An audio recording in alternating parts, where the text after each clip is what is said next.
UP विधानसभा चुनाव से ठीक पहले पूर्व बीएसपी सांसद राकेश पांडे समाजवादी पार्टी में शामिल हो गए। उनके अलावा बहराइच की नानपारा विधानसभा सीट से बीजेपी विधायक माधुरी वर्मा समेत कई नेताओं को अखिलेश यादव ने अपनी पार्टी में शामिल करवाया। पंजाब के भदौर में हुई एक रैली में प्रदेश कांग्रेस अध्यक्ष नवजोत सिंह सिद्धू के किए वादे पर घमासान मच गया। इस रैली में सिद्धू ने ये वादा किया कि कांग्रेस की सरकार दोबारा बनने पर घर संभालने वाली महिलाओं को हर महीने 2000 रुपए और साल में 8 सिलेंडर मुफ्त दिए जाएंगे। होम मेकर ने ਉਹਨਾਂ ਨੂੰ हर महीने पंजाब सरकार वालों 2000 रुपया दिता जाएगा और 8 सिलेंडर फ्री दिते जाएंगे। सिद्धू के इस वादे पर बीजेपी ने पलटवार करने में देर नहीं की। असल में उनसे अपनी पार्टी समझ नहीं रही। उनकी पार्टी के नेता छोड़कर हमारी पार्टी में आ रहे हैं। यूपी सरकार ने 15 से 18 साल के बच्चों को कोरोना वैक्सीन लगवाने के लिए प्रेरित करने के मकसद से एक फैसला लिया। इसके तहत इनको टीका लगवाने वाले दिन तो छुट्टी मिलेगी, साथ ही उसके अगले दिन भी उनकी छुट्टी रहेगी। दिल्ली अल्पसंख्यक आयोग ने पुलिस कमिश्नर को नोटिस भेजा। इसमें आयोग ने एक ऐप के जरिए मुस्लिम समुदाय की कई महिलाओं की कीमत लगाए जाने के मामलों पर जवाब मांगा।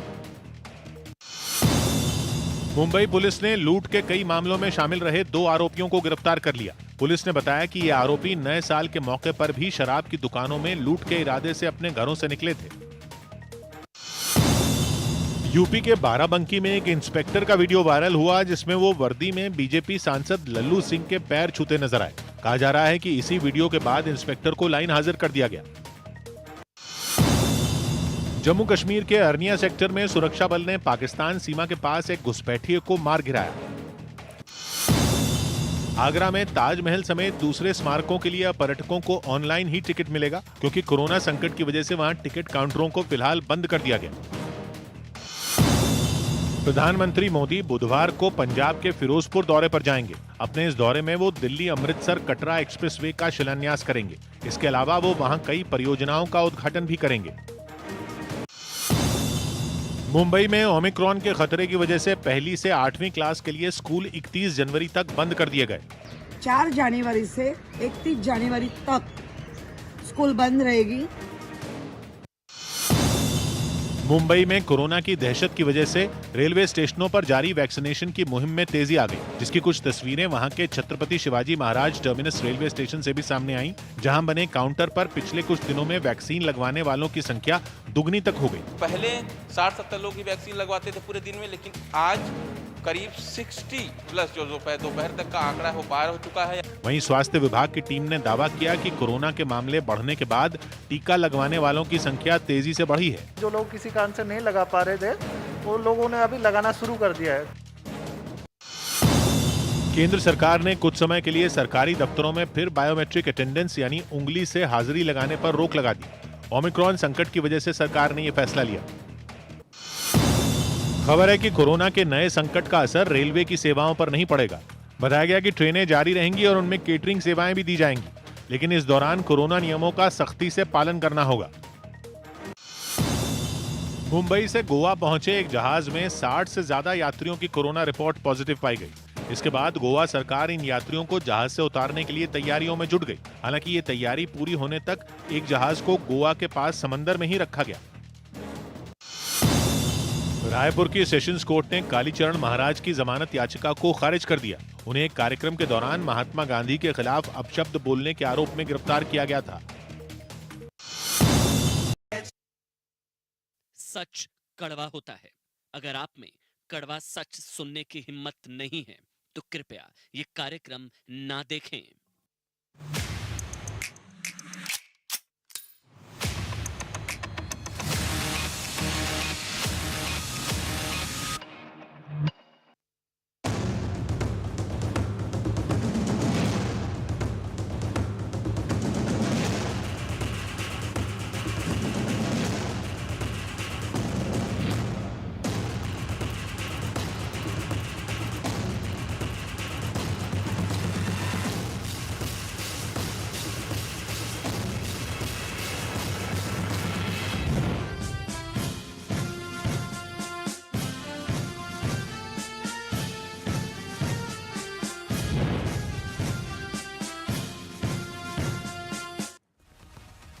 जी हाँ, नमस्कार। देश नहीं झुकने देंगे, चीन को घुसने नहीं देंगे, दुष्प्रचार हारा, गलवान में तिरंगा ऊंचा हमारा, देश नहीं झुकने देंगे में बहुत बहुत स्वागत। एक बार फिर से बोलेंगे, देश नहीं झुकने देंगे, किसी को घुसने नहीं देंगे, चीन को घुसने नहीं देंगे। जय हिंद की सेना ने एक बार फिर चीन को करारा जवाब दिया है, सबूत वाली स्ट्राइक। चीन को भी करारा जवाब दिया और भारत में चीन के एजेंटों को भी, चीन की ओर से सवाल पूछने वालों को भी। चीन के दुष्प्रचार के जवाब में भारतीय सेना की यह तस्वीर सामने आई है और गलवान घाटी में शान से लहराता तिरंगा देख लीजिए। गलवान घाटी में तिरंगा फहराती सेना, भारतीय सेना, शान के साथ लहराता भारतीय तिरंगा। आंखें खोलकर देख लीजिए। ये पीएलए प्रेमी गैंग है ना, हैशटैग है हमारा पीएलए प्रेमी गैंग। ये पीएलए प्रेमी गैंग आंखें खोलकर देख ले, ये गलवान की असली तस्वीर। चीन भी देखे, ये पीएलए के पेरोल पर जितने लोग हैं वो भी देखे, चाइनीज एजेंट्स भी देखे और पीएलए प्रेमी गैंग भी इस तस्वीर को बहुत ध्यान से देखे। ये जय हिंद की सेना की चाइनीज एजेंट्स पर सबूत वाली स्ट्राइक आप इसको कह सकते हैं। दरअसल हुआ यह था कि गलवान में भारतीय सेना के हड्डी तोड़ पराक्रम के बाद चीन की हिम्मत ही नहीं है। जो हड्डियां तोड़ी है ना भारतीय सेना ने, किसी की हिम्मत नहीं है, चीन की वापस हिम्मत नहीं है कि वो फिर भारत के कब्जे वाले, मतलब भारतीय गलवान में घुसे, भारत के गलवान में घुसे। वैसे तो वो गलवान भी हमारा है, जो कब्जा हो गया 38,000 वर्ग किलोमीटर की जमीन, वो भी गलवान हमारा है, ये भी गलवान हमारा है। और यहां वापसी दोबारा घुसने की हिम्मत नहीं, इतनी पिटाई करती भारतीय सेना ने। इसलिए 1 जनवरी को चीन की सरकारी मीडिया ने दुष्प्रचार फैलाया और एक वीडियो जारी किया जिसमें पीएलए के सैनिक चीन के झंडे के साथ दिखाई दे रहे हैं। इस वीडियो में चीन और पीएलए ने भी दावा नहीं किया कि ये भारत के कब्जे वाले गलवान का वीडियो है, लेकिन चीन के इस वीडियो गेम में कांग्रेस पार्टी शायद फंस गई, ट्रैप में फंस गई, पीएलए पर भरोसा कर लिया। राहुल गांधी भी फंस गए शायद इस ट्रैप में, और राहुल गांधी ने प्रधानमंत्री को चुप्पी तोड़ने के लिए कहा। कांग्रेस के कुछ नेता तो यहां तक बताने लगे कि भारत की गलवान घाटी में चीन की सेना ने झंडा लहरा दिया, ये तक का। इसलिए भारतीय सेना की गलवान घाटी से ऐसी तस्वीर सामने आई है जो ठंड में भी पीएलए और भारत के पीएलए प्रेमियों के पसीने छुड़ा दे। चीन ने गलवान का फर्जी वीडियो दिखाया और भारत ने असली तस्वीरें दिखाकर चीन के झूठ को बेनकाब कर दिया। संबित पात्रा, भारतीय जनता पार्टी के राष्ट्रीय प्रवक्ता, मेरे साथ इस वक्त लाइव जुड़ चुके हैं। गुरदीप सिंह सप्पल, कांग्रेस पार्टी के सीनियर लीडर हैं, स्पोक्स पर्सन है। सर, आपका स्वागत। इसके अलावा मेरे साथ रिटायर्ड लेफ्टिनेंट जनरल शंकर प्रसाद, जनरल प्रसाद, आपका स्वागत। और लेफ्टिनेंट कर्नल अनिल धून साहब हैं, आप सबका बहुत बहुत स्वागत। सबसे पहले गुरदीप सिंह सप्पल जी, वैसे ही चीनी सामान पर भरोसा नहीं करना चाहिए सर, आप बेहतर जानते हैं। पीएलए पर भरोसा करके आपसे गलती हुई, कोई अफसोस आपको? अमन जी, ये आपको कहां से लगा कि हमने पीएलए पे भरोसा किया था? ये जो आपने अपने विशेषाधिकार होने का, एंकर होने का इस्तेमाल किया और लगातार अभी एक प्रवचन दिया कि पीएलए के साथ है, ये गलतफहमी आपको कैसे पैदा हुई? थोड़ा सा खुलासा करेंगे जरा? हाँ जी। क्योंकि राहुल गांधी ने तो वही बोला जो पिछले साल भारतीय सेना ने बोला। आपको याद दिला दूं कि 19 जून 2020 को जब 15 जून की घटना के बाद चीन की सेना ने और चीन के विदेश मंत्रालय ने एक बयान दिया था पवन जी कि सारी गलवान घाटी हमारी है, और भारत की सेना ने और भारत के विदेश मंत्रालय ने जवाब दिया था कि चीन का ये दावा बेबुनियाद है। गलवान घाटी पे कुछ हिस्से पे हमारा कब्जा है, कुछ उन पे है जी। यही बात राहुल गांधी ने भी बोली जी। ये पीएलए के साथ राहुल गांधी को जोड़ने का जो आपको एक निराला आइडिया आया जी, वो क्यों आया, जरा ये अपने दर्शकों को और मुझे भी बता दीजिए। बिल्कुल, फिर मैं जवाब अच्छा गुरदीप जी, बहुत अच्छा लगा। राहुल गांधी जी ने ट्वीट किया कि गलवान में भारतीय तिरंगा ही अच्छा लगता है, तो गलवान घाटी में भारतीय तिरंगा नहीं लहराया, ये ज्ञान आपको कहां से आया? नंबर 1। नंबर 2, कांग्रेस पार्टी के नेता श्रीनिवास, उन्होंने ट्वीट किया कि गलवान घाटी के भारत वाले हिस्से में चीनी झंडा भारत वाले हिस्से में लहराया गया, यह ज्ञान कहां से अर्जित हुआ सर? ये 2 सवाल मेरे थे। अब मैं राहुल गांधी का ट्वीट पढ़ के सुना दूं आपको जी। रुकिए, राहुल गांधी ट्वीट में क्या लिखा था कि गलवान घाटी में भारतीय तिरंगा ही अच्छा लगता है, चीन को जवाब देना होगा, मोदी जी चुप्पी तोड़ो। इसमें ये कहां राहुल गांधी ने बोला कि भारतीय जगह पे तिरंगा चीन का लगा है? श्रीनिवास कांग्रेस के अब आप अच्छा बोल लीजिए पहले पूरी बात। हाँ बिल्कुल बिल्कुल बिल्कुल बिल्कुल बिल्कुल। आज राहुल गांधी पता है क्यों बोल रहे थे? जी आज एआईएनआई ने एक ट्वीट किया जिसमें भारतीय सेना तिरंगा फहरा रही है गलवान पे और सूत्रों के साथ ट्वीट किया। जी ये बात तो सत्य है ना कि भारतीय सेना के कब्जे में और भारत के कब्जे में गलवान घाटी का एक हिस्सा है, आप ये मानते हैं? बिल्कुल बिल्कुल हमारा है, पूरा उस पे 38,000 तिरंगा किलोमीटर भी हमारा है। उस पे तिरंगा हर साल फहराया जाता है, ये भी मानते हैं? बिल्कुल।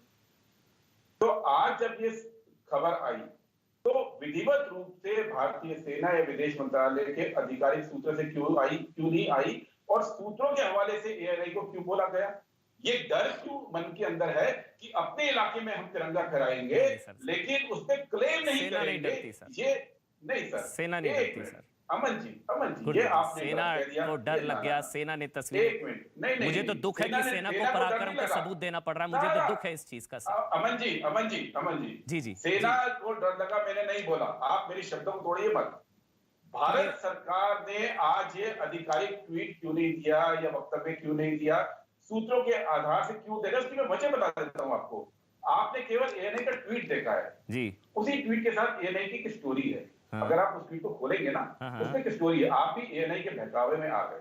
अच्छा उस स्टोरी में एएनआई ने क्या बोला है जी। आप पढ़िएगा, मैं पढ़ के सुनाऊं। जी जी उसने कहा है कि कुछ जगह पे चीनी वापस गए हैं लेकिन मोटे तौर पे जो कंप्लीट डिसएंगेजमेंट है वो पूरा रुका हुआ है। उसने ये बोला है कि डेप्सांग में और हॉट स्प्रिंग में चीनी है और ये स्टिकी पॉइंट है भारत और उसके बीच में।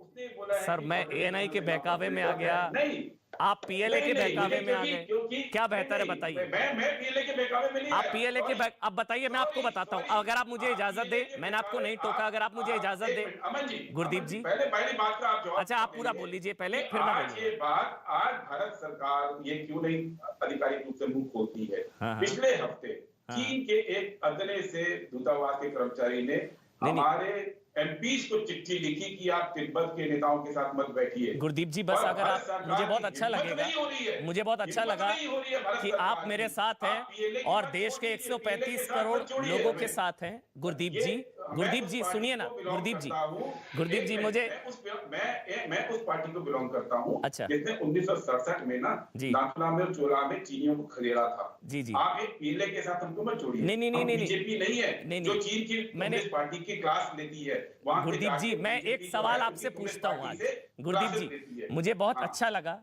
मैं आपके साथ हूँ, हम 135 करोड़ भारतीय एक साथ हैं, तो आज एक साथ मेरे साथ बोलिए कि भारतीय इलाके में चीनी झंडा नहीं फहराया गया, मेरे साथ वो एक बार बोलिए। हमने तो नहीं बोला। आप एक बार मेरे साथ बोल दीजिए ना, एक बार, मुझे बहुत अच्छा लगेगा।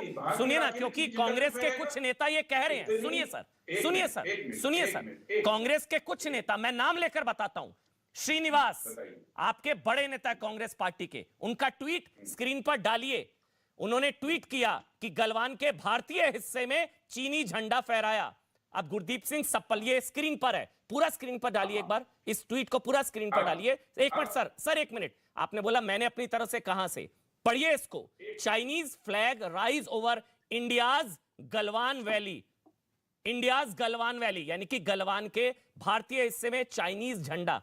गुरदीप जी अब आप यहां पर बोलकर जाइए सर कि भारतीय हिस्से में तिरंगा नहीं फहराया गया, चीनी झंडा नहीं फहराया गया, चीनी झंडा। अब आप इसका जवाब मेरे से मत, अब मैं जो जवाब दूंगा ना उसको बीच में टोकिएगा नहीं। बिल्कुल क्योंकि सर, आपकी बिल्कुल आदत है सर, बीच में बिल्कुल, टोकते गुरदीप हैं। जी। जनता तक आपकी आवाज जाती है, मेरी नहीं जाती। नहीं नहीं, पूरा जारी है सर, आपका ऑडियो बिल्कुल है अभी- सर। गुरदीप जी, हाँ, अभी आखिरी मीटिंग 10 अक्टूबर को हुई थी, कोर कमांडर्स की हुई थी।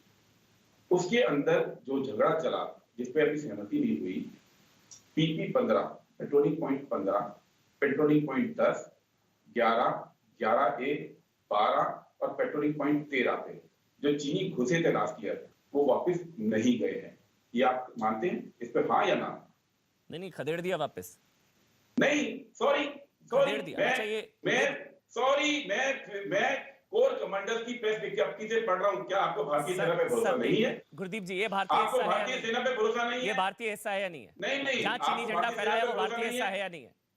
नहीं, आपको भारतीय सेना पे नहीं, भरोसा नहीं मुझे है। मैं सेना पर प्रेस भरोसा है, विज्ञप्ति से पढ़ पीएलए रहा पर हूं। नहीं है, इसलिए कह रहा हूं कोई नहीं घुसा, ना नहीं, घुसाता, ना मैं घुसेगा, ना भारतीय घुसने सेना देंगे। की, मैं भारतीय सेना की जो 13वीं राउंड की मीटिंग हुई थी, जी। India China corps commanders level meeting, जी। जो 10 अक्टूबर को हुई थी जी। उसमें ये पीपी पॉइंट्स पीपी 15, पीपी 10, 11, अच्छा। 11A, 12 और 13 मुझे से संबित पात्रा के चीनी पास जाना है, वापस मैं बताता नहीं हूँ इसका गए। जवाब, मैं दे देता हूँ एक जवाब, मिनट। आप दूं नहीं, जवाब, नहीं, पहले दूं मेरी जवाब। बात का जवाब वो दीजिए। आर्मी ने बोला था क्या वो ये- बफर जोन क्या है, ये उसको वो एरिया ऑफ जगह डिफरेंसेस है? कहा जाता है, उसके लिए border defence cooperation agreement 2013, border defence cooperation agreement 2013, उसको buffer zone area of differences कहा जाता है सर। ये आर्मी ने ही बताया था, आप मेरे से बेहतर जानते हैं। अब बस मुझे बता दीजिए, मुझे संबित पात्रा के पास जाना है सर। ये भारतीय इलाके में भारतीय इलाके में चीनी झंडा था या नहीं? अच्छा सर, हाँ। आपने बहुत बड़ा गलत बयानी कर दी अभी। अच्छा, जो एरिया ऑफ परसेप्शन है वो working mechanism for consultation and coordination of India China border affairs WMCC में डिस्कस होता है। जो कोर कमांडर की मीटिंग हो रही है जिसमें कि 13 मीटिंग हो गई है, WMCC की 23 मीटिंग हुई है, कोर कमांडर की 13 मीटिंग हुई है, आखिरी मीटिंग 10 अक्टूबर को हुई है जिसमें चीन ने इन जगहों का जिनका मैंने नाम लिया है वहां से वापस जाने से मना कर दिया है, जिसमें भारतीय विदेश मंत्रालय ने खेद किया है और वो जगहें भारतीय विदेश मंत्रालय के अनुसार और भारतीय सेना के अनुसार अब चीन के कब्जे में है। ये पहले अपने दर्शकों को क्लियर कीजिए। नहीं ठीक है, नहीं तो ये भारतीय इलाके में चीनी झंडा आ गया, ठीक है, इतना दर्द नहीं हो रहा है, भारतीय इलाके में चीनी झंडा आ गया सर, ठीक है, मुझे आपने आपको दर्द नहीं हो रहा है, नहीं दर्द ये अभी एक मिनट जनरल प्रसाद बताएंगे सर। आपसे ज्यादा मेरे से ज्यादा संबित पात्रा से ज्यादा रिटायर्ड लेफ्टिनेंट जनरल शंकर प्रसाद है सर, यहाँ पर रिटायर्ड लेफ्टिनेंट जनरल शंकर प्रसाद है सर, वो शायद आपसे और मेरे से बेहतर जानेंगे। जनरल प्रसाद आपको बताएंगे। मैं बेहतर जानता हूं, सॉरी। अच्छा सर, ठीक है, हो सकता है आप आर्मी के लोगों से नहीं, मैं प्रेस रिलीज पे बात कर रहा हूं, ठीक है। तो ये भारतीय इलाके में चीनी झंडा है, ठीक है, ये भारतीय इलाके में चीनी झंडा आ गया, ठीक है। मैं प्रेस रिलीज पे बात कर रहा हूं, जो भारतीय कोर कमांडर की संबित पात्रा बोलेंगे, ठीक है, विदेश मंत्रालय की प्रेस रिलीज से बात कर रहा हूं, ठीक है सर। आप ये मत कीजिए, अगर ये शांत जी गुरदीप जी, नहीं बिल्कुल, आप ये मत बोलिए कि उनको बेहतर मालूम है। मैं आधिकारिक सूत्रों के हवाले से बात कर सर, आप सूत्र बता रहे हैं, वो डायरेक्ट बैठे हुए हैं, आप सूत्र बता रहे हैं, आर्मी ने बता दिया गलवान में भारतीय तिरंगा, मैं सूत्र पर भरोसा करूं आर्मी पर करूं सर? मुझे तो आर्मी पर भरोसा है, आप सूत्र बता रहे हैं, मैं तो आर्मी बता रहा हूं। आर्मी ने बताया कि कोई नहीं घुसा है, देश के प्रधानमंत्री कह रहे हैं ना घुसा ना घुसने देंगे, ठीक है सर, कोई नहीं सर, मैं समझ गया सर कि वो भारतीय इलाके में चीनी झंडा। संबित पात्रा बात काटते हैं, आप बात सर, मैंने शांत हो जाए तभी मैं बोलूंगा, आपके दिल में नहीं, बीच में चिल्लाना नहीं आपके चाहता। दिल में दर्द होना चाहिए कि कुछ जगहों पे चीनी घुसे, प्रधानमंत्री जी के बोलने के बावजूद कि कोई नहीं घुसा, 13 राउंड की बातचीत हो गई है, वापस नहीं जा रहे हैं। ये दर्द आज आपके दर्शकों के आगे आपके दिल से निकलना चाहिए। ठीक है सर, मैंने इसलिए क्यों नहीं है? ठीक है सर, मैंने इसलिए आपको मंच दिया सर कि मेरे को तो नहीं है भरोसा, मैं तो बोल रहा हूं ना, मैं तो यहाँ डंके की चोट पर कह रहा हूं कि मुझे सेना पर भरोसा है, किसी की हिम्मत हैसियत औकात नहीं है कि भारतीय सेना PLA पर मतलब वो आज घुस जाएंगे सर, हड्डियां तोड़ दी उन लोगों की, किसी की हिम्मत नहीं है कोई घुस जाए, अब नहीं है सर, मुझे नहीं है भरोसा। मेरे भारत 1-1 इंच के लिए 56 इंच का सीना दिखा रही है भारतीय सेना, किसी की हिम्मत हैसियत औकात नहीं है सर, अब नहीं घुसेंगे वो, उनकी हड्डियां तोड़ दी गुरदीप जी। आप संबित पात्रा बोल रहे हैं सर जी, मैं कैसे बोलूं? हाँ मैं आ रहा हूँ, संबित आ रहा हूँ। पीएम ने क्यों बोला था कि कोई नहीं घुसा? कोई नहीं घुसा। पीएम ने क्यों बोला था? क्यों बोला था संबित पात्रा? क्यों बोला था भाई? बातचीत हो गई वापस जाने के लिए। क्यों बोला था भाई संबित पात्रा? पूरा बुलवा लीजिए। संबित पात्रा क्यों बोला था भाई संबित पात्रा? एक एक जी पूछ रहा हूँ सर, जवाब भी सुन लीजिए, आपने पूछा है तो जवाब भी सुन लीजिए। संबित पात्रा एक एक करके, संबित क्यों बोला था भाई? देखिए अमीश भाई, मैंने बड़े शांति से सुना। अमन बोल रहा हूँ सर, अमन सॉरी अमन भाई, मैंने बड़े शांति से बोला और अमन भाई बड़े शांति से मैं जवाब दूंगा। मुझे लगता है देश के विषय में डिस्कशन कर रहे हैं, आराम से डिस्कशन करें, हमें लड़ना नहीं है। देखिए अमन भाई, एक कंटेंशन है, एक वीडियो चला चाइना की तरफ से, उनके ग्लोबल टाइम्स ने चलाया, और जो वीडियो था नए साल के उपलक्ष्य पर कि चाइनीज जो है वो गलवान वैली में, जो इंडिया के साइड का गलवान वैली है, वहां पर वो अपने चाइनीज फ्लैग को अनफर्ल कर रहे हैं। ठीक उसके बाद राहुल जी का ट्वीट आया कि यहां अगर तिरंगा होता तो अच्छा होता। समझने वाले समझ गए, ना समझे, जो नहीं समझे वो ना समझ है, वो अलग विषय है। आप भी जानते हैं, मैं भी जानता हूं, देश भी जानता है राहुल जी ने किस संदर्भ में ट्वीट किया। देखिए यहाँ बड़े लोग बैठे हुए हैं, अधिकारी बैठे हुए हैं, आप इनसे पूछ लीजिए, चाइना नहीं चाहता है कोई डायरेक्ट वार, चाइना चाहता है साइबर वॉर, चाइना चाहता है बायोलॉजिकल वॉरफेयर, चाइना चाहता है प्रोपेगेंडा वॉर, चाइना चाहता है कि नॉन काइनेटिक वॉर हो, ताकि उनको किसी प्रकार से उनके जो वन चाइल्ड पॉलिसी के कारण उनकी जो जनसंख्या आर्मी में है वो घटे ना, किसी भी कीमत पे नॉन काइनेटिक वॉर हो, प्रोपेगेंडा वॉर हो, उसी में उलझे रहे। और यही हो रहा है। आज जो डिबेट कोरोना पे होना चाहिए या किसी और विषय पे होना चाहिए, आज हम एक इश्यू जो इश्यू नहीं है, देखिए, आप दोनों वीडियोस को कंपेयर करिए। चाइना ने अपने इलाके में, अपने टेरिटरी में एक झंडा फहराया, जहां के जो पत्थर थे वो काले रंग के हैं। आपने अभी देखा जो पत्थर आपको दिख रहे हैं वो ऑरेंज कलर के हैं, जहां इंडियन आर्मी ने अपना झंडा, हमारा झंडा ट्राई कलर दिखाया है। उसके बावजूद हम इस डिबेट में पड़े हुए हैं। और अमन भाई, ये पहली बार नहीं हो रहा है जो हम इस डिबेट में पड़े हुए हैं। जब हम पाकिस्तान के ऊपर, मैं तो आपके बीच में नहीं बोला, सुन लीजिए। जब पाकिस्तान के ऊपर नहीं, एक सेकंड आप पूछिएगा, लेकिन पहले संबित कंप्लीट करेंगे। क्षमता रखिए, संबित कंप्लीट करेंगे, उसके बाद गुरदीप जी आप बोलिए। थोड़ा सहने की क्षमता रखिए। नहीं, सवाल लेंगे आप, पहले संबित कंप्लीट करेंगे, उसके बाद अमन भाई ये संबित आप बोलिए, आप कंप्लीट करिए। ये घुसपैठ नहीं करेंगे, शांति से सुनेंगे। देखिए, जब पाकिस्तान के ऊपर सर्जिकल स्ट्राइक होता है, जब पाकिस्तान के ऊपर एयर स्ट्राइक होता है, तब भी इंडिया को एक्सप्लेन करना पड़ता है, तभी डीजीसीए को एक्सप्लेन करना पड़ता है। आप याद करिए, जब हमारे 20 जवान शहीद हुए थे 2020 में, उस समय भी इंडिया ने कहा था कि हम शहादत से पहले हमारे जवानों ने कई लोगों को मारा है, चीन के पीएलए की आर्मी को मारा है। उस समय भी हमें समझाना पड़ा। ये तो कांग्रेस तो मानने को तैयार नहीं थी, ये तो कह रहे थे हम ही मर गए। हॉस्पिटल में जब हमारे लोग हॉस्पिटलाइज थे, आर्मी के जवान जब हॉस्पिटलाइज थे, जब आर्मी के जवान हॉस्पिटलाइज थे, तो कांग्रेस पार्टी ने ट्वीट किया, ये तो नकली वीडियो है, ये नकली वीडियो है, ये हॉस्पिटलाइज नहीं है, इनमें से ये सारा कुछ फैब्रिकेटेड वीडियो इंडियन आर्मी ने और बीजेपी ने डाला है। जब प्राइम मिनिस्टर देखने गए थे, आपको याद होगा।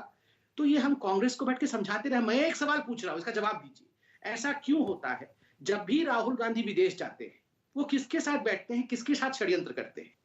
आपको क्या लगता है? राहुल गांधी और कांग्रेस पार्टी 70 वर्षों तक हिंदुस्तान में उनका परिवार राज करता रहा, ये सब ऐसे ही हो रहा है। अमन भाई, लेट मी एक्सपोज देम। नहीं अमन भाई, मुझे आप 10 सेकंड दीजिए, मैं 8 मिनट की कोई गुस्सा नहीं। गुरदीप जी आपको पूरा टाइम दूंगा। जी गुरदीप जी आपको टाइम दूंगा, लेट हिम कंप्लीट। सर मैं आपको पूरा टाइम दूंगा। 10 मिनट उनको सुना, आपको 10 मिनट दिए सर, 10 मिनट दिए। मैंने बीच में एक सेंटेंस नहीं बोला भाई। अमन भाई, मैंने इस कांग्रेस पार्टी के बीच में एक शब्द नहीं कहा। अमन भाई, हाँ आप कंप्लीट करिए, फिर गुरदीप जी चीज है ना। संबित फिर गुरदीप जी को आपको पूरा टाइम दूंगा सर मैं। देखिए अमन भाई, मैं आपको आज यहाँ चैनल पे बताता हूँ, ये आपको क्या लगता है कि ये अनायास ही ऐसे ट्वीट हो जा रहा है? ये ऐसे ही राहुल गांधी कोई कॉफी पीते पीते, चाय पीते पीते ट्वीट कर देते हैं? नहीं अमन भाई, ये बहुत बड़ी कॉन्स्पिरेसी है। 2008 में सोनिया जी का और राहुल जी का चाइना जाना, कम्युनिस्ट पार्टी ऑफ चाइना के साथ उनका एक MOU होना, जिसमें वो कहते हैं कि हम एक दूसरे के साथ बहुत सांठगांठ रखेंगे, चुप चुप के मिलना, बीच में वो कैलाश मानसरोवर के नाम पे फिर चाइना चले जाना, आज फिर राहुल गांधी कहाँ है, no one knows the destination, और इस प्रकार की बातें हो रही। देखिए आप, ये गांधी परिवार जो है ना, आप समझ लीजिए, ये गांधी परिवार अपने परिवार के सत्ता में रहने के लिए अगर हिंदुस्तान को बेचना भी पड़े, हिंदुस्तान की आर्मी को बेचना पड़े, तो ये बेचने को तैयार है।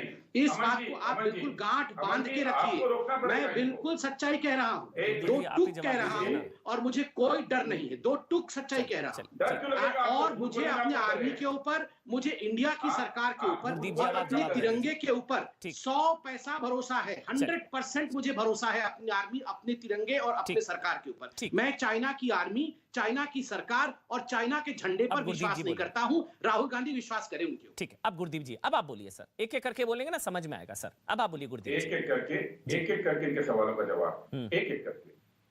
पहली बात, इन्होंने ये गुरदीप जी, आप मेरे बीच में बहुत चिल्लाया है आपने, मैं भी थोड़ा थोड़ा बीच में आपको ऐसे जताता रहूंगा। एक एक करके आप बोलते रहिए। आप मेरी आवाज को उठा दीजिएगा ताकि उनकी आवाज के साथ मेरी आवाज। नहीं, मैं आवाज नहीं उठाऊंगा गुरदीप जी, आप तो पढ़े लिखे व्यक्ति हैं, सब बीच में क्यों चिल्लाते हैं आप? देखिए, पहले तो संबित जी, आपने इस बात का जवाब नहीं दिया कि मोदी जी ने कहा ना कोई आया ना कोई गया, और उसके बाद 13 राउंड की बातचीत भारतीय सेना, चीनी सेना। मैं सीधा ठोक के कहता हूँ, ना कोई आया ना कोई गया, ये चमत्कार कैसे हुआ? अगर कोई आया नहीं तो ये बातचीत कैसे हुई? कब्जा हुआ तो आपके कांग्रेस के सत्ता के समय हुआ। जो जमीन गई है वो कांग्रेस के समय गई है, हमारे समय में कोई आया ना कोई गया। हम जानते हैं पाकिस्तान को किस प्रकार सबक सिखाना है, चीन को किस प्रकार सबक सिखाना है, ये हम जानते हैं। 2020 में डरते नहीं है हम। आप इनको शांत कीजिए, मैं बोलने नहीं दूंगा इनको भी। आपका प्रोग्राम पूरा बोलने दीजिए, कोई बात नहीं है। चलिए मैं रिक्वेस्ट कर रहा हूं, आप दोनों एक दूसरे के टाइम ना बोलें तो अच्छा रहेगा, क्योंकि जनरल प्रसाद भी वेट कर रहे हैं, उनके पास मुझे जाना है। एक एक करके बोलेंगे सर प्लीज। दूसरी बात, आ रहा हूं दूसरी बात, इन्होंने इतने सारे आरोप कांग्रेस पार्टी पर लगा दिए, जैसे कांग्रेस पार्टी तो चीनी जनता से वोट लेके जीतती आई थी और ये भारतीय जनता से वोट लेके जीते हैं। संबित जी आज भी आप उस लेवल तक नहीं पहुंचे जहां तक कांग्रेस को वोट मिलते थे। तीसरी बात, इनसे पूछिए कि चीनी कम्युनिस्ट पार्टी के स्कूल में बीजेपी का डेलीगेशन 2014 में क्या सीखने गया था? संबित जी गया था ना? बीजेपी का डेलीगेशन चीन की कम्युनिस्ट पार्टी के स्कूल में ट्रेनिंग लेने गया था 2014 में। किस लिए गया था? 2019 में 10 मेंबर का जो आपका डेलीगेशन था सरोज पांडे के अंडर में, वो क्यों गया था? बीजेपी के जो जनरल सेक्रेटरी अरुण कुमार, उनके अंडर में डेलीगेशन बीजेपी से ट्रेनिंग में 2019 में क्यों गया था? आप हमसे बोलते हैं आपकी पार्टी तो चीन की पार्टी से ट्रेनिंग जवाब दूंगा अमीश भाई, मुझे अमन भाई मुझे अलाउ करना जवाब। लेकिन तू मैं से अलग हटी है। अब आ जाइए मुख्य मुद्दे पे। मुख्य मुद्दे पे आइए।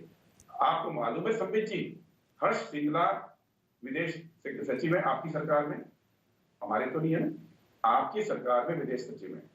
उनको अक्टूबर में प्रेस कॉन्फ्रेंस करनी पड़ी, दर्द बयान करना पड़ा कि भारत और चीन का जो ट्रेड है वो $90 बिलियन 9 महीने में हो गया, जिसमें चीन का हिस्सा भारत से 3.5 गुना ज्यादा है। भारत का 20 बिलियन और चीन का 70 बिलियन। और उन्होंने दर्द किया कि हम 10 मतलब उनका ये था कि सारा का सारा ट्रेड आपने चाइना की तरफ कर दिया, जो चाइना हमारे घुसपैठ कर रहा है। आपकी सरकार ऐप को बैन कर देती है, चीनी ऐप बैन करके ताली बजा के बैठ गई और ट्रेड सारा चीन की तरफ कर दिया। अमन भाई, हमने तो आरोप नहीं लगाया। गुरदीप जी बस इतना बता दीजिए, जो डिबेट है वो डिबेट इसलिए है, प्रेस कॉन्फ्रेंस करके बोला। गुरदीप जी बस इतना बता दीजिए, भारतीय इलाका है या नहीं है जिसमें चीनी झंडा है? उस आरोप पर आप कायम है या आप पीछे हट गए हैं? बस इतना बता दीजिए, वो भारतीय इलाका है या नहीं है? आप देखिए, आप बड़ी चालाकी से जो है डिबेट को मोड़ देना चाहते हैं। नहीं, मैं इसी पे डिबेट कर रहा हूं गुरदीप जी। नहीं मेरा स्पष्ट है, नहीं डिबेट इस पे नहीं होगी ना। नहीं, इसी पे है, वो भारतीय इलाके में चीनी झंडा है या नहीं है, बस इतना है। मुझे इसका जवाब मिल जाए।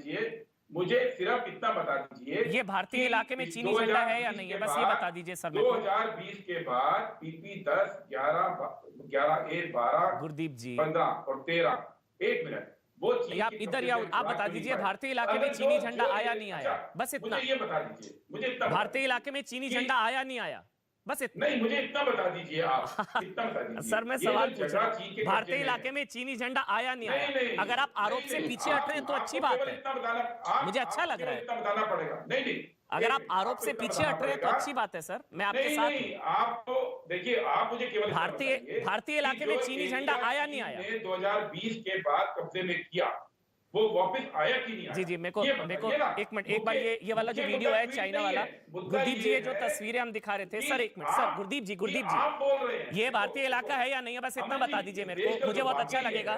बस ये भारतीय इलाका है या नहीं है? ये जो चीनी झंडे वाला वीडियो है, ये भारतीय इलाका है या नहीं? नहीं, इस देश का दुर्भाग्य ये हो गया है बता ही नहीं रहे कि भारत सरकार की हिम्मत नहीं हो रही है कि चीन से बोले कि हमारा एरिया वापस करो जो 2020 में कब्जा कर लिया। मैं जनरल प्रसाद के पास जा बुलवा रहे हैं हम पे सवाल। गुरदीप जी आप बस इतना कह दीजिए, वो भारतीय इलाका है या नहीं है आपके पास जवाब? आप मुझे बताइए कि वो किस जगह पे बनाया गया।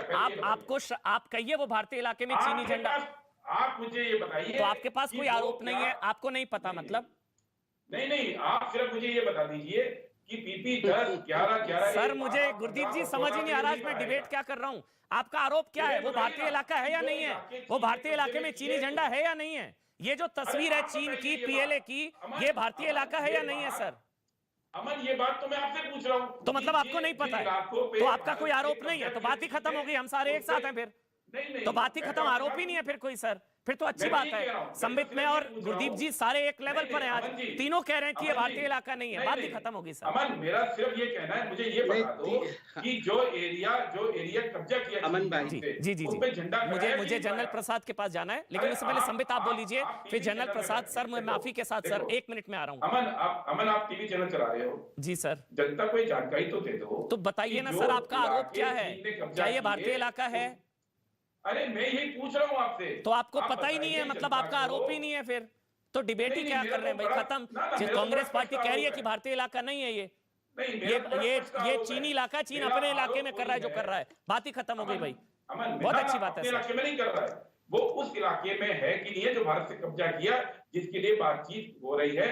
और 10 अक्टूबर के बाद बातचीत फेल हो गई, मोदी सरकार हाथ के बैठी है। 10 अक्टूबर के बाद बातचीत नहीं कर, यानी कि ये बताइए मैं समझ गया ये बात दरअसल बात हो रही है। अब मैं समझ में आया, सप्पल जी ने जो समझाया मेरे को। ये बता दो जी जनरल प्रसाद, बता दो जनता को। जी सर मैं समझ गया आपका आरोप। ये दरअसल वो 38,000 वर्ग किलोमीटर की बात हो रही है जिस पर कब्जा हो गया था 62 में। वो भूल सुधार की बात कर रहे हैं कि वहां पर भी तिरंगा फहराना चाहिए, शायद वहां की बात हो रही है कि जो 38,000 वर्ग किलोमीटर की जमीन पर जो कब्जा हो गया वो शायद भूल सुधार की बात हो रही है कि उस पर भी। वो तो अच्छी बात है, वो तो हम सारे कह रहे हैं कि पूरा का पूरा गलवान हमारा है। संबित आप 1 मिनट बोल लीजिए, जवाब दे दीजिए, फिर मैं जनरल प्रसाद आपके पास आऊंगा। सर संबित आप जवाब दे दीजिए, फिर जनरल प्रसाद। संबित देखिए सही बात है, सपल जी सही कह रहे हैं कि 38,000 स्क्वायर किलोमीटर चीन के हवाले किया गया है, मगर किसके समय किया गया ये तो सपल साहब भी जानते हैं, आप भी जानते हैं, हिंदुस्तान भी जानती है।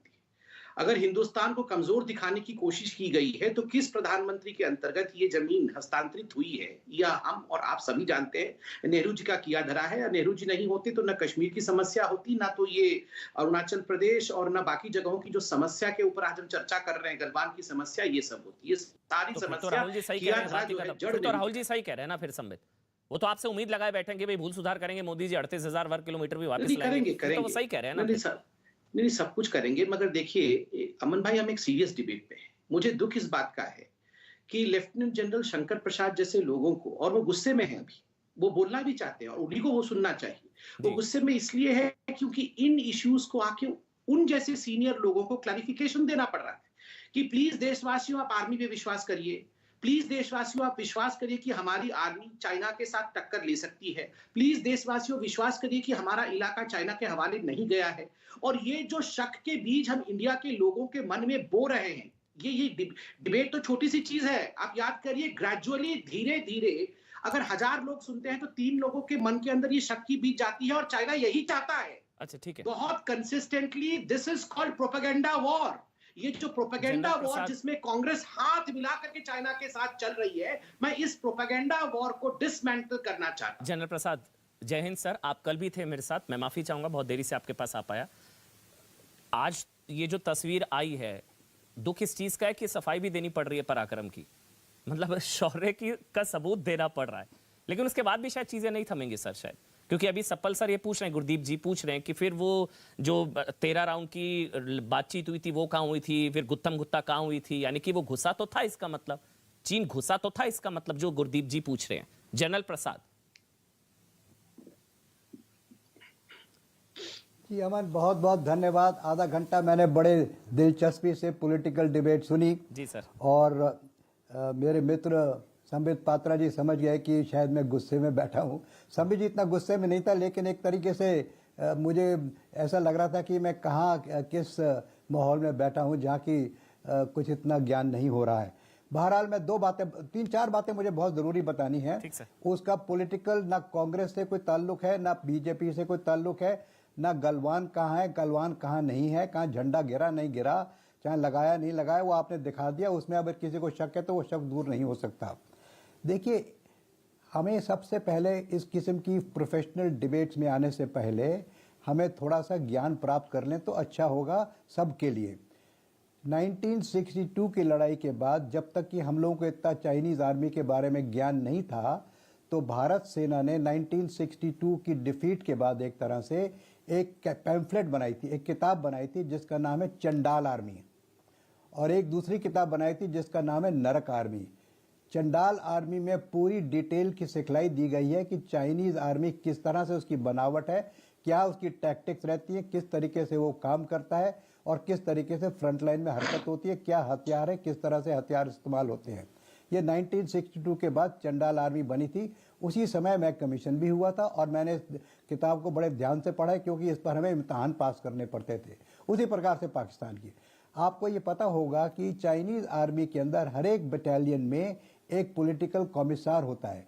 पॉलिटिकल कमिश्नर का सिर्फ एक ही टास्क होता है कि वो पॉलिटिकली जो एजेंडा उसकी सरकार का है, जो कि शी जिनपिंग की सरकार का है, उसको आगे फॉरवर्ड करे, उसको आगे बढ़ोतरी दे और आर्मी को उसी तरह से चलाए जिस तरह से कि वो पॉलिटिकल पार्टी चलाना चाहती है। डेमोक्रेसी के अंदर ऐसे नहीं होता है। डेमोक्रेसी में सरकार चलाती है इलेक्टेड पार्टी और प्रोफेशनल आर्मी उस पर काम करती है। वो हमारे यहाँ कोई पॉलिटिकल कमिश्नर नहीं आता, चाहे आर्मी कमांडर हो, चाहे प्लेटून हो, चाहे कंपनी हो, कोई पॉलिटिकल इंटरफेरेंस नहीं होता है। टास्क मिला जाता है, टास्क को मुकम्मल किया जाता है, चाहे कोई भी सरकार हो, ए पार्टी की हो, बी पार्टी की हो, वो हुक्म आता है, उसको मुकम्मल किया जाता है। तो ये चीज़ सबसे पहले मेरी राय ये है कि जितने पॉलिटिकल कमेंटेटर्स आते हैं, एक दफ़ा चंडाल आर्मी की किताब को ज़रा पढ़ लें, जिससे कि उन्हें पता रहे कि चंडाल आर्मी किस तरह से काम करती है। तो अब यह बात है आज के बारे में, और ये एक्साइजन की तो बात करना बेकार है, क्योंकि ये तो सबको मालूम है, जितने आपके पैनलिस्ट आज आए हैं, कल आएंगे और परसों आएंगे, तो सबको पता है एक्साइजन की क्या हाल है। 1950s के टाइम में जबकि वहाँ सड़क बन रही थी, शुरुआत हुई थी, उस समय भारत सेना ने विदाउट पॉलिटिकल अप्रूवल 2-3 पेट्रोल भेजे थे वहाँ देखने के लिए कि वहाँ सड़क किस तरह से बन रही है। जब आके सड़क की रिपोर्ट दी गई थी उस जमाने में, तब भी सरकार ने उसको नहीं ध्यान दिया, उसको छोड़ दिया। तो अगर उस समय भी जब सड़क बननी शुरू हुई थी, जो हमारी पेट्रोलिंग पार्टी ने रिपोर्ट दी है, उस पर अगर उस समय काम हो जाता तो ये हरकत आज होती ही नहीं थी। इसमें एक लास्ट सेंटेंस ये कहूँगा कि हमारे पास इस समय 7, 8, 10 मेरे ख्याल से एक्चुअल लाइंस ऑफ कंट्रोल हैं। अगर आप नक्शे पे देखें, और मैं नक्शा आपको दिखाना नहीं चाहता इस समय, ना मेरे पास है, कि उसमें लाइनें देखें तो कभी लाइन यहाँ आती है, कभी लाइन यहाँ जाती है, कभी यहाँ आती है, कभी यहाँ आती है, कभी हमारी लाइन यहाँ है, कभी उनकी लाइन यहाँ है। सो आज की तारीख में भी ये किसी को नहीं मालूम कि एक्चुअल बॉर्डर कहाँ पर है। और जब राजीव गांधी गए थे चाइना में, तो उन्होंने ये कहा कि बॉर्डर की बात को भी छोड़ दो, बाकी ट्रेड वगैरह में बात करते हैं। तो बॉर्डर की बात वहीं पड़ी हुई है। और बॉर्डर क्यों नहीं सेटल हो पा रहा? क्योंकि चाइना उसको सेटल नहीं करना चाहता। तो वो बिना ही लड़ाई करके उसको अपनी जो चाहता है उस तरह के से बॉर्डर बनाना चाहता है। वो सुन लो बेटा, सुन लो बेटा, बफर जोन का मतलब बताता हूँ अलग से। नहीं, बफर जोन नहीं है ये। बफर जोन का मतलब कुछ और होता है। बफर जोन वो, अच्छा चलिए, बफर जोन की आपने बात कर दी। देखिए, ऐसा है कि चाइनीज आर्मी एक जगह थी और इंडियन आर्मी एक जगह थी। दोनों ने अपनी पोजीशनें कुछ बदली करने की कोशिश की। जब वो हरकत सामने आ गई तो उसमें बातचीत हुई, समय लगा, विड्रॉल हो गया। वो अपनी लाइन ऑफ परसेप्शन पे चले गए, हम अपनी लाइन ऑफ, ये परसेप्शन लाइंस हैं। ये नहीं कि अगर आप ये कहते हैं कि चाइनीज ने इनग्रेस कर दिया, वो गलत होगा, क्योंकि हमारी परसेप्शन लाइन तो कहीं और है, उनकी परसेप्शन लाइन कहीं और है। तो उस बात को तो छोड़ दीजिए आप। बहरहाल बात यह है कि जिस तरीके से हरकत हो रही, बफर जोन की बात चाहता है। बफर जोन क्या होता है? जब दो आर्मीज कांटेक्ट में आ जाती हैं किसी वजह से भी, तो उस समय बातचीत से उसको अलग किया जाता है, जिससे कि बात आगे न बढ़े। उस समय ये इसलिए किया जाता है जिससे कि कहीं वारदात ना हो जाए। इसलिए किया जाता है कहीं मार पिटाई हो गई तो लड़ाई बढ़ ना जाए। तो बफर जोन क्रिएट होता है। अब बफर जोन गलवान में क्रिएट हुआ। जब क्रिएट हो गया और दोनों साइड ने अपनी अपनी जगह वापस चली गई, वो जो इलाका बीच में रह गया उसको कहलाता है buffer zone of Galwan valley. अब जब इंडियन आर्मी भी चली गई, चाइनीज आर्मी भी चली गई, उसके बाद जब फैसला हो गया, एग्रीमेंट हो गया, तब चाइनीज आर्मी ने दोबारा उस इलाके में आना शुरू कर दिया। जो इलाका बीच में रह गया उसको कहते हैं बफर जोन। बफर जोन में जब वो आए तो उस समय उन्होंने एक तंबू लगाया, कोई और इंस्टॉलेशन लगाया। तो भारत सेना ने कहा कि भाई साहब, ये इसको हटाइए यहां से, तो गलत है, तो बफर जोन में आपने लगा दिया। कल तो आपने इसके बारे में एग्रीमेंट किया था, आज कैसे आ गए आप? तो उन्होंने फिर मुठभेड़ शुरू हो गई, हत्तापाई शुरू हो गई। हत्तापाई में हमारे 20 जवान देश की रक्षा के लिए, एक शान और मान के लिए उसमें लड़ने को तैयार हो गए। बिना हथियार के नंगे हाथों से 100 चाइनीज को मार दिया। उनके बड़े बड़े योद्धा लोगों को नदी में फेंक के उनकी लाशें मिलना मुश्किल हो गया। चाइना मानने को तैयार नहीं कि 100 व्यक्ति हमारे डेड हो गए। आखिर में मानना पड़ा। उसकी कब्रें भी हमने देखी है जहां पर उनकी कब्रें रखी। भारत बफर जोन का मतलब यह होता है कि when there is contact and then you remove that contact by negotiation, जो बीच में इलाका रह जाता है उसको बफर जोन कहते हैं। अब आप सुन लीजिए कि ये झंडे की जो बात हो रही है, देखिए बफर जोन में चाइना की हिम्मत नहीं आ जाए दोबारा। अगर बफर जोन के अंदर चाहे गलवान हो चाहे कहीं और हो, अगर आया तो 100 लाशें फिर मिलेंगी, चाहे हमारी 20 जाएं ना जाएं, उसमें कोई डाउट नहीं है, कोई शक नहीं है किसी को भी। भारत सेना लड़ने के लिए तैयार है, जान देने के लिए तैयार है देश के लिए। इसमें कोई डाउट किसी को हुआ तो वो डूब मरे इस दुनिया में। आज भी अगर किसी बफर जोन में कोई आया, चाहे गलवान हो चाहे कहीं और हो, उसकी हड्डियां तोड़ तोड़ के नदी में फेंक दी जाएंगी। इसमें किसी को शक नहीं होना चाहिए। तो ये बात अगर बफर जोन में आता है तो हड्डियां तोड़वा के जाएगा, चाहे हमारी भी टूटेंगी, मैं मानता हूं, लेकिन जान देने को तैयार है भारत सेना। और इस भारत सेना के ऊपर सवाल उठाना मैं समझता हूं बहुत अच्छा नहीं है। आपने आज ये सिचुएशन क्रिएट कर दी कि भारत सेना को अपना झंडा दिखाना पड़ रहा है वहां पे। मुझे इसमें बड़ा दुख हो रहा है कि हमारी बात जो कल हुई परसों हुई उस पर हमने पूरा समझाने की कोशिश की। मैं आपके चैनल में था कल, आपको समझा रहा था कि भैया ये बफर जोन का पुराना किस्सा है, चाइना ने गलवान में आने की हिम्मत नहीं है, कहीं पीछे बैठ के कुछ अपने झंडे वंडे दिखा रहा है, दिखाने दो। और मैंने ये भी कल आपसे कहा था, मैंने अब ये भी कल आपसे कहा था कि ये झंडे जो दिखा रहा है ये अपनी पॉपुलेशन के लिए दिखा रहा है, इससे हमें प्रोपेगेंडा वार में कोई फर्क नहीं पड़ रहा, ये साइकोलॉजिकल इफेक्ट हम पर नहीं हो रहा। देखिए आप अच्छा सर, आप बोल लीजिए सर, बिल्कुल। देखिए इसके अमन खत्म करने दीजिए प्लीज, आपने मेरे को आधा घंटा वेट कराया, मुझे खत्म करने दीजिए। देखिए इस किस्म की बातें जो होती हैं ये बिल्कुल नॉन नेगोशिएबल हैं। आपने एक समस्या खड़ी कर दी कल कि एक भारत के फौजियों को वहां जाके झंडा दिखा के फोटोग्राफ भेज के आपको दिखानी पड़ी। बिल्कुल सही कह रहे हैं। यानी कि हम हर एक चीज का आपको सबूत देंगे तभी आप मानेंगे, हमारी बात नहीं मानने को तैयार हैं आप। सही कह रहे हैं आप। लेफ्टिनेंट कर्नल, ये कहां की इज्जत है हमारे लिए जब हमारे लोग मरने को तैयार हैं, आप हमारी बात मानने को तैयार नहीं है। ब्रेक पर जाना उससे पहले लेफ्टिनेंट संबित जी आप बताइए इनको कि इसमें क्या परेशानी है। लेफ्टिनेंट कर्नल अनिल धून है, मैं एक बार उनका कमेंट ले लूं फिर मैं ब्रेक पर जाऊंगा। कर्नल धून, मतलब फिर ये कहना गलत नहीं है कि कोई नहीं घुसा? Okay Aman ji sir. अभी तक मैं बड़ी आराम से बोलिए सर, तसल्ली से और बड़ी शांति से पूरी डिबेट अभी तक मैंने सुनी है। मैं आपको एक चीज शुरू में ही बताना चाहता हूं कि ये जो डिबेट है इसमें दो एंगल हैं, एक पॉलिटिकल और एक मिलिटरी। जो मिलिट्री एंगल है उसको हम पॉलिटिक्स के साथ मिक्सअप ना करें तो ज्यादा बेहतर हो। अब मैं आता हूं गलवान पर। अभी सिर्फ और सिर्फ मैं मिलिट्री की बात करूंगा। गलवान में जो हुआ वो हम सबको मालूम है। अगर चाइना घुसा नहीं था तो हमारे 20 जवान शहीद हो कैसे गए? क्या वो चाइना की टेरिटरी में गए थे?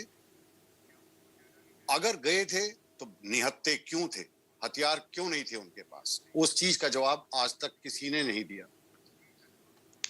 रही बात अभी किए ये झंडा फहराने की, तो अगर चाइना इंडिया की टेरिटरी में घुसा था और वो वापस अपने उस जगहों पे नहीं गया जो वो अप्रैल 2020 के समय पे थी, तो आप उस एरिया को हिंदुस्तान का एरिया कहेंगे कि चाइना का एरिया कहेंगे कि चाइनी ऑक्युपाइड कहेंगे कि जो भी उसको आप नाम दें।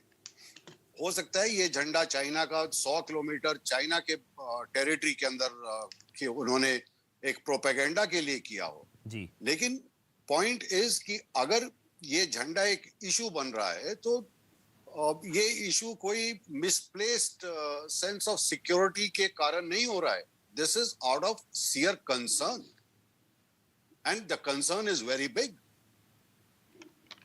अक्साई चीन की बात हुई, संबित पात्रा जी ने 62 का जिक्र किया, तो मैं आपको ये भी बताना चाहूंगा आपके माध्यम से आपके व्यूअर्स को कि 1962 में हम लड़कर हारे थे।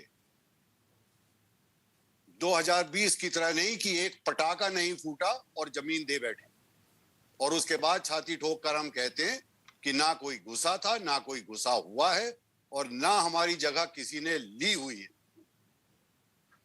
अगर कोई घुसा ही नहीं तो 20 जवान मर कैसे गए? और अगर कोई घुसा ही नहीं तो डिसएंगेजमेंट हो किस चीज कर रहा है? ये क्या डिस्कशन चल रहा है? कोर कमांडर्स की मीटिंग 8-8, 10-10 घंटे चल रही है। क्यों चल रही है? ये सवाल क्योंकि कोई घुसा ही नहीं। छोटा सा ब्रेक ले रहा हूं मैं, इस सवाल के साथ शुरू करूंगा। जब कोई घुसा ही नहीं तो फिर एंगेजमेंट की सर एक ब्रेक पर जाना जरूरी है, कमर्शियल की मजबूरी, अगर आप समझ पाए। I am so sorry sir, break पर जाऊंगा, आपसे शुरू करूंगा। एक छोटा सा ब्रेक ले रहे हैं।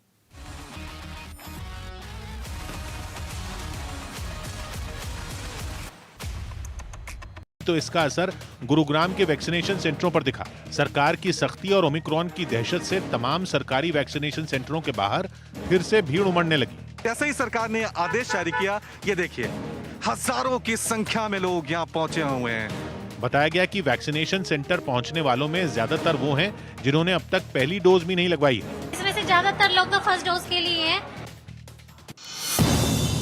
आजादी की 75वीं सालगिरह के मौके पर 75 करोड़ सूर्य नमस्कार का लक्ष्य रखा गया। इस अभियान की शुरुआत योग गुरु रामदेव ने हैदराबाद से की। गृह मंत्री अमित शाह ने केंद्रीय सुरक्षा बल, खुफिया एजेंसियों और राज्यों के डीजीपी के साथ एक बैठक की। इस बैठक में आतंकवाद और नक्सल चुनौतियों से निपटने की रणनीति पर चर्चा हुई। इस दौरान गृह मंत्री ने सुरक्षा बल और खुफिया एजेंसियों को इन चुनौतियों के खात्मे के लिए सही तरीके से एकजुट होकर काम करने का सुझाव दिया।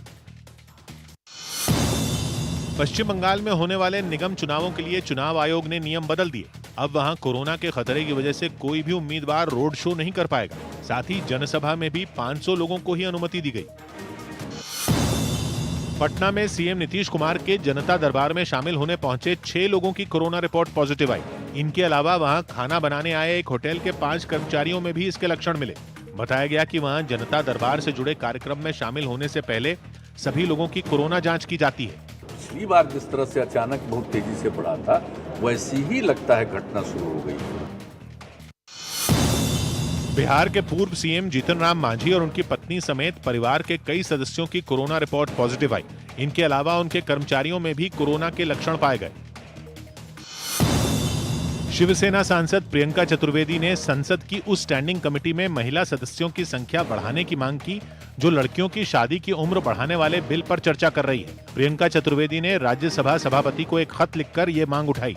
इस कमेटी में सिर्फ एक ही महिला सांसद सदस्य हैं और बाकी 30 पुरुष सदस्य हैं। संसद की इसी स्टैंडिंग कमेटी में लड़कियों की शादी की उम्र 18 से 21 साल करने वाला बिल चर्चा के लिए भेजा गया है। यूपी चुनाव के तेज होते घमासान के बीच मुख्यमंत्री योगी आदित्यनाथ ने अमेठी में एक जनसभा को संबोधित किया, जिसमें उनके निशाने पर कांग्रेस के नेता राहुल गांधी रहे। जिनके पूर्वज कहते थे कि हम तो एक्सीडेंटली हिंदू हैं, तो वे लोग अपने को हिंदू बोल भी नहीं सकते। पूर्व प्रधानमंत्री पंडित नेहरू के बहाने मुख्यमंत्री ने राहुल के हिंदू और हिंदुत्व में अंतर वाले बयान का जिक्र किया, तो कांग्रेस ने पलटवार करने में देर नहीं की। पार्टी के प्रवक्ता रणदीप सुरजेवाला ने सीएम के बयान को हार की निशानी करार दिया और उन्हें योगी मानने से इनकार किया। एक्सीडेंटल योगी, मैं उन्हें राजनीतिक योगी भी नहीं कहूंगा, क्योंकि वो योग का अपमान होता है। राजस्थान सरकार उन लोगों को 5,000 रुपए देगी जो सड़क हादसों में घायलों को तुरंत अस्पताल पहुंचाएंगे।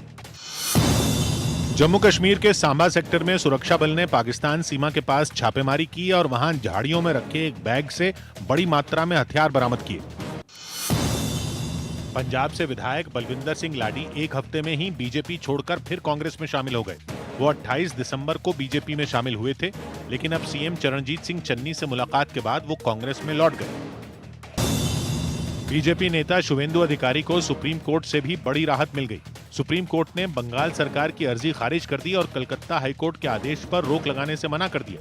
यानी शुवेंदु की गिरफ्तारी पर रोक आगे भी जारी रहेगी। इससे पहले शुवेंदु पर बंगाल में कई धाराओं में केस दर्ज किए गए थे। इन्हीं मुकदमों के विरोध में शुवेंदु ने हाईकोर्ट में याचिका दायर की थी। शुवेंदु का आरोप है कि ये केस राजनीतिक मंशा से दर्ज किए गए थे। यूपी विधानसभा चुनाव से ठीक पहले पूर्व बीएसपी सांसद राकेश पांडे समाजवादी पार्टी में शामिल हो गए। उनके अलावा बहराइच की नानपारा विधानसभा सीट से बीजेपी विधायक माधुरी वर्मा समेत कई नेताओं को अखिलेश यादव ने अपनी पार्टी में शामिल करवाया।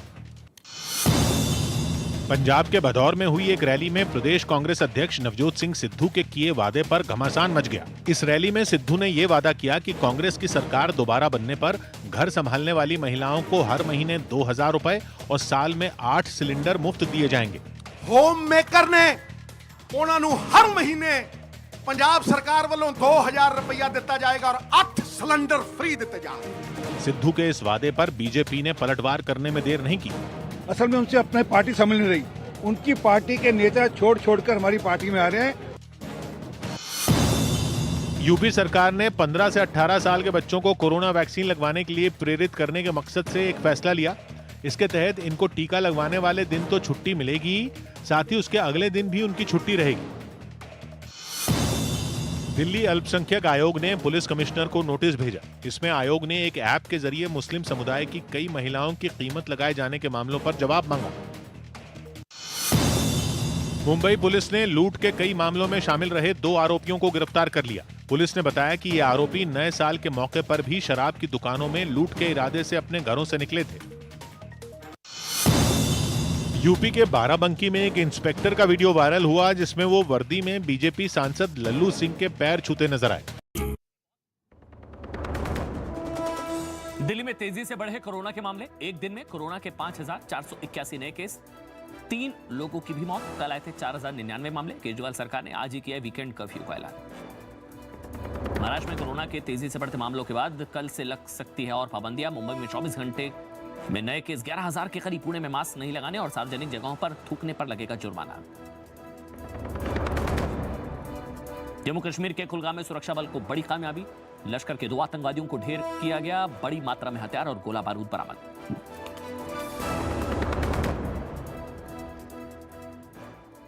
क्लास के लिए स्कूल 31 जनवरी तक बंद कर दिए गए।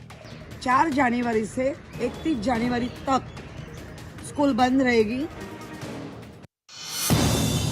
मुंबई में कोरोना की दहशत की वजह से रेलवे स्टेशनों पर जारी वैक्सीनेशन की मुहिम में तेजी आ गई, जिसकी कुछ तस्वीरें वहां के Chhatrapati Shivaji Maharaj terminus railway station से भी सामने आई, जहां बने काउंटर पर पिछले कुछ दिनों में वैक्सीन लगवाने वालों की संख्या दुगनी तक हो गई। पहले 60-70 लोग ही वैक्सीन लगवाते थे पूरे दिन में, लेकिन आज करीब 60 प्लस जो दोपहर तक का आंकड़ा हो पार हो चुका है। वहीं स्वास्थ्य विभाग की टीम ने दावा किया कि कोरोना के मामले बढ़ने के बाद टीका लगवाने वालों की संख्या तेजी से बढ़ी है। जो लोग किसी कारण से नहीं लगा पा रहे थे, वो लोगों ने अभी लगाना शुरू कर दिया है।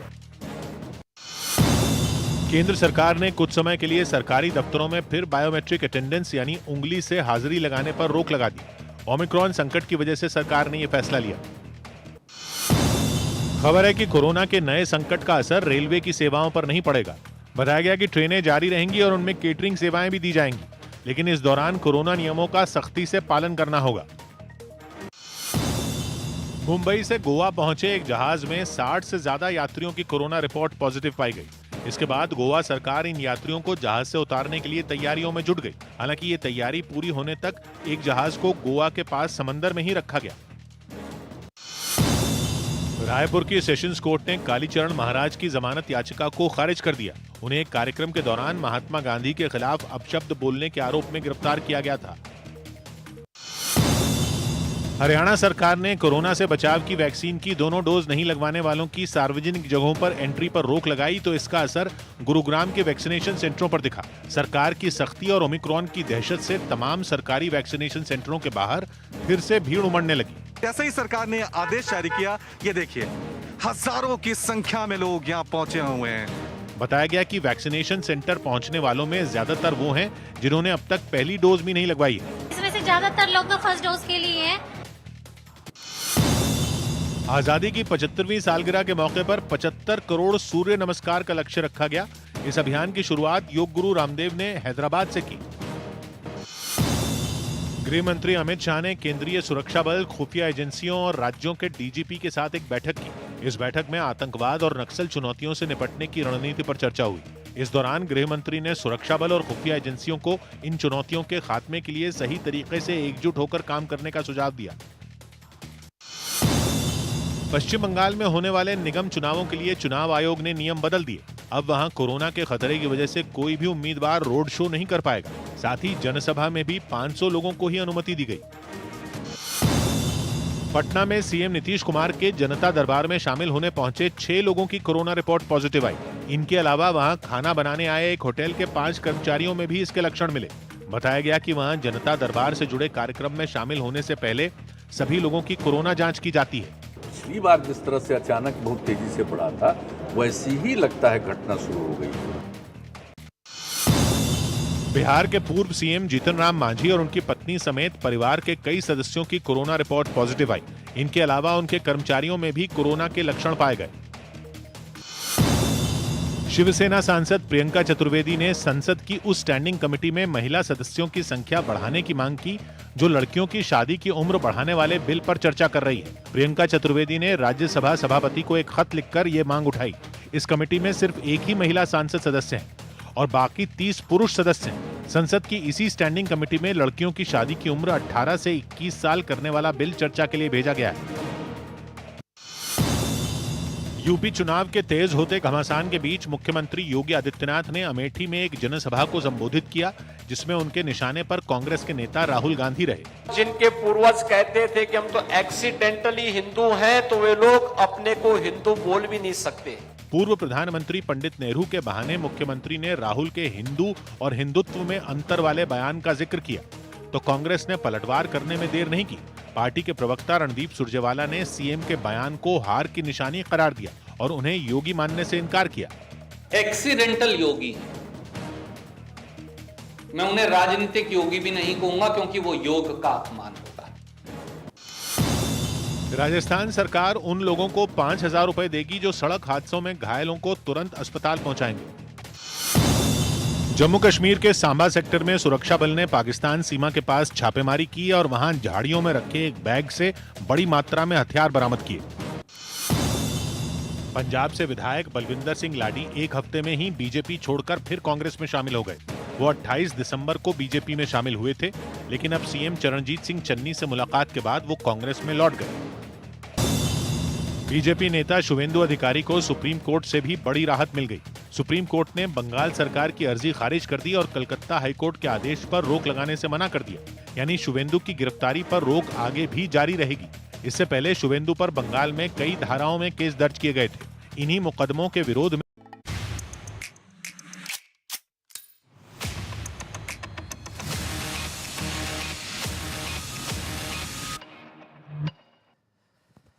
देश नहीं झुकने देंगे, चीन को घुसने नहीं देंगे। मेरे साथ अब retired lieutenant general BS Jaswal ji हैं, former army commander northern command के। सर, आपका स्वागत है।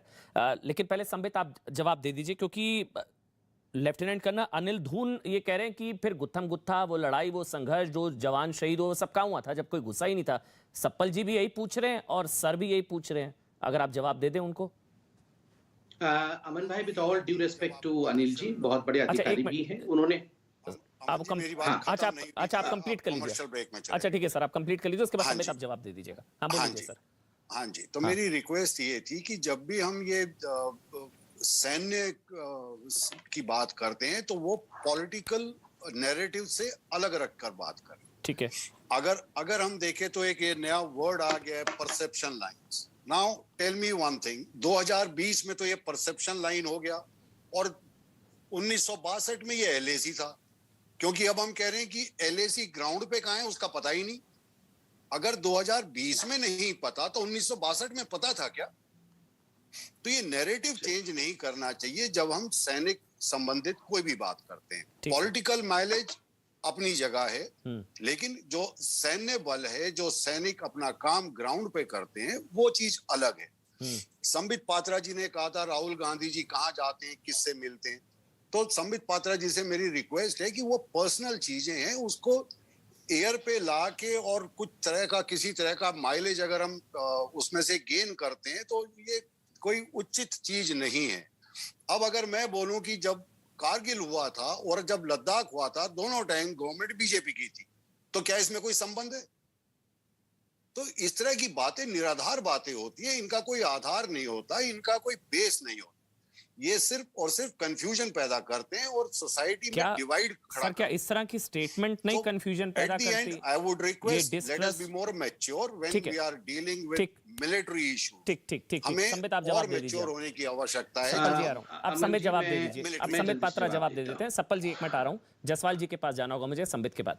संबित, देखिए अमन जी, बड़े ध्यान से मैं अनिल साहब को सुन रहा था। कर्नल साहब ने कहा कि आपने जब झंडे के बारे में पूछा तो उन्होंने बहुत अच्छे से जवाब दिया। उन्होंने कहा हो सकता है कि वो चाइनीज साइड में झंडा फहराया गया, मगर एक कंफ्यूजन तो है, इसलिए because there is a concern, जवाब इंडिया की आर्मी को और इंडिया की सरकार को देना चाहिए। देखिए, हमें कुछ भी कंफर्म नहीं है, हो सकता है कि आधार पर हमने अपने आर्मी को, हमने अपनी सरकार को कटघरे पे खड़ा कर दिया। यही चाइना चाहती है, वो रोज कुछ प्रोपेगेंडा वॉर करे और हम हो सकता है कि आधार पर अपनी आर्मी से सवाल मांगते रहे और वो देते रहे।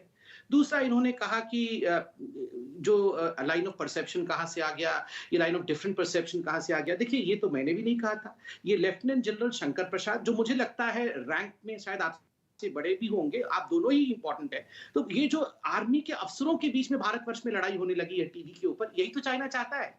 ये नहीं होना चाहिए था, मगर you question lieutenant general Shankar Prasad. यही चाइना चाहता है कि हमारे लेफ्टिनेंट जनरल, हमारे कर्नल आपस में तू में टीवी के ऊपर करे और देश में अविश्वास का भाव पैदा हो। तीसरी बात जो हमारे अनिल साहब ने कहा, उन्होंने कहा कि ये 2020 में हम बिना लड़े हमने जमीन दे दिया। 1962 में हमारी आर्मी ने जाबाजी के साथ लड़ाई की थी और तब हमने जमीन दिया था। देखिए, आर्मी 1962 में भी लड़ी थी और 2020 में ये कर्नल बाबू का बहुत बड़ा अपमान होगा अगर हम कहेंगे कि कर्नल बाबू और जो 20 शहादत प्राप्त हमारे आर्मी के जवान थे वो लड़े नहीं।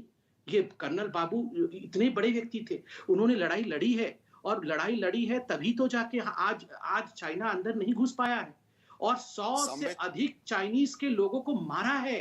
ये कहना कि लड़ाई नहीं हुई और 62 में लड़ाई हुई थी, ये कहीं ना कहीं आर्मी के मोराल को डाउन करने वाली बात है। प्लीज मैं हाथ जोड़ के कहता हूं, कर्नल बाबू को और उनके फैमिली को हम इस प्रकार से डिमीन ना करें। देखिए आप लोग सब बड़े लोग हैं, मैं आप छोटा हूं, भी छोटा हूं। प्लीज कर्नल बाबू और उनके फैमिली और जो 20 शहादत जिनकी हुई है, उनको हम ये ना कहें कि वो बिना लड़े उन्होंने जमीन दे दी। प्लीज जनरल जायसवाल,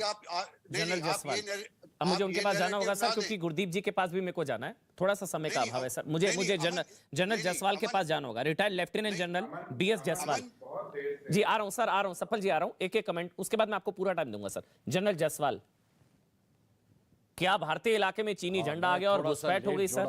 हाँ सर, बोलिए सर। घुसपैठ हो गई भारतीय इलाके में, चीनी झंडा आ गया? मोदी जी जवाब सर। या मिस्टर अमन, मैं थोड़ा लेट ज्वाइन किया है कनेक्टिविटी के कारण जी सर, इसलिए मुझे पहले का जो है ब्यौरा पूरा नहीं पता। लेकिन ये कहना कि चीन जो है उन्होंने घुसकर जो है वहाँ पर झंडा लगाया, ये सरासर गलत है। हमारी फ़ौज वहाँ पे डिप्लॉयड है और हमारी फ़ौज से ज़्यादा कोई भी शख्स इसके बारे में नहीं जानता होगा, क्योंकि वो ग्राउंड के ऊपर है। और मैं रिक्वेस्ट करूंगा पूरे नेशन को कि जब फौज कुछ बोलती है तो उसकी कदर करें, क्योंकि हम फौज में झूठ नहीं बोलते हैं। दूसरा, ये चीन ने क्यों किया, the why part of it. चीन का एक वॉर आर्किटेक्चर है जिसमें वो कहते हैं एक्टिव डिफेंस, जिसमें डिसीट एक बड़ा इंपॉर्टेंट हिस्सा है। डिसीट के लिए साइकोलॉजिकल वॉरफेयर भी बहुत एक इंपॉर्टेंट चीज है। ये साइकोलॉजिकल वॉरफेयर दो कारण से इन्होंने जो शायद किया हो। एक तो अपनी पब्लिक को बताने के लिए कि नहीं, गलवान में हम अभी भी सक्षम हैं। मैं उस इलाके से बड़ी अच्छी तरह वाकिफ हूं। मैं इस इलाके में शौक के ऊपर से कई बार फ्लाई करके गया हूं।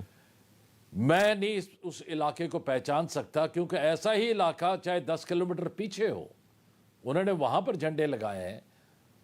और ये फोटो पहले की है, क्योंकि वहां पे शायद, और वहां की है ही नहीं, क्योंकि इसके अंदर आप देखेंगे एक फेंस भी है।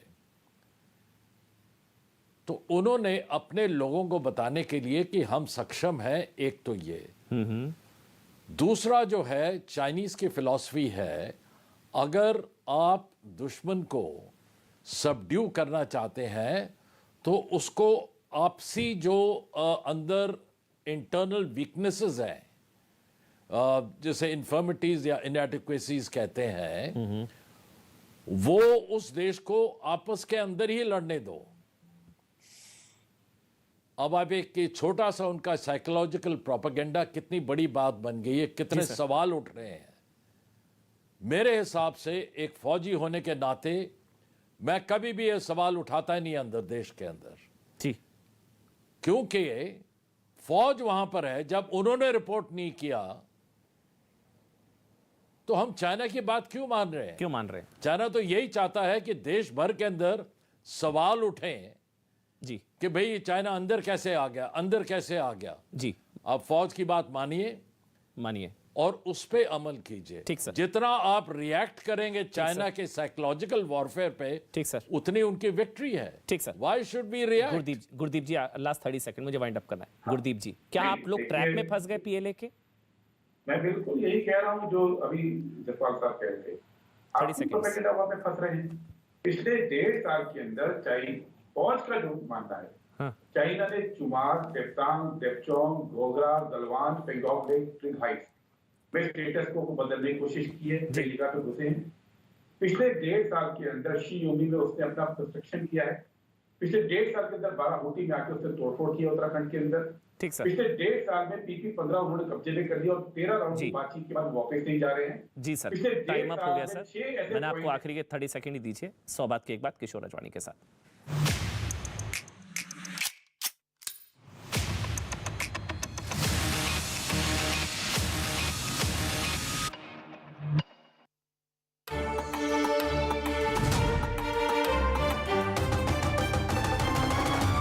नमस्ते, मैं हूं किशोर अजवाणी।